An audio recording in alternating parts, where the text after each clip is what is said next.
Hello everyone, welcome back to my channel. ಇದು ಶನಿವಾರದ mini vlog ಆಗಿರುತ್ತೆ.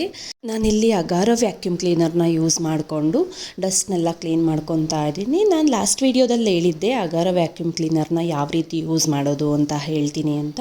ಸೋಫಾದಲ್ಲಿ ಏನೇನು ಡಸ್ಟ್ ಇದೆ ಅದೆಲ್ಲ ತುಂಬಾ ಚೆನ್ನಾಗಿ ರಿಮೂವ್ ಆಗುತ್ತೆ. ಮತ್ತು ನಾನು ಇಲ್ಲಿ ಮಲ್ಟಿಪರ್ಪಸ್ ಬ್ರಷ್ನ ಯೂಸ್ ಮಾಡಿಕೊಂಡು ಕರ್ಟನ್ಸಲ್ಲಿರೋ ಡಸ್ಟ್ನೆಲ್ಲ ರಿಮೂವ್ ಮಾಡ್ಕೊತಾ ಇದ್ದೀನಿ. ಇದು ಹ್ಯಾಂಡಲ್ ಮಾಡೋದಂತೂ ತುಂಬಾ ಈಸಿ ಇದೆ. ತುಂಬ ನೀಟಾಗೆಲ್ಲ ಡಸ್ಟ್ ಎಲ್ಲ ಬಂದ್ಬಿಡುತ್ತೆ.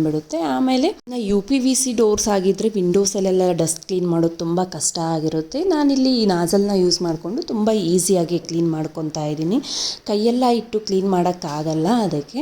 ಹಾಗೆ ಮಕ್ಕಳಿರೋ ಮನೆಯಲ್ಲಿ ಸೋಫಾ ಸಂದಿಗಳಲ್ಲೆಲ್ಲ ಪೇಪರು, ತಿಂಡಿ, ಪೆನ್ಸಿಲ್ ಹೊಟ್ಟು ಅದನ್ನೆಲ್ಲ ಬಿಸಾಡಿರ್ತಾರೆ.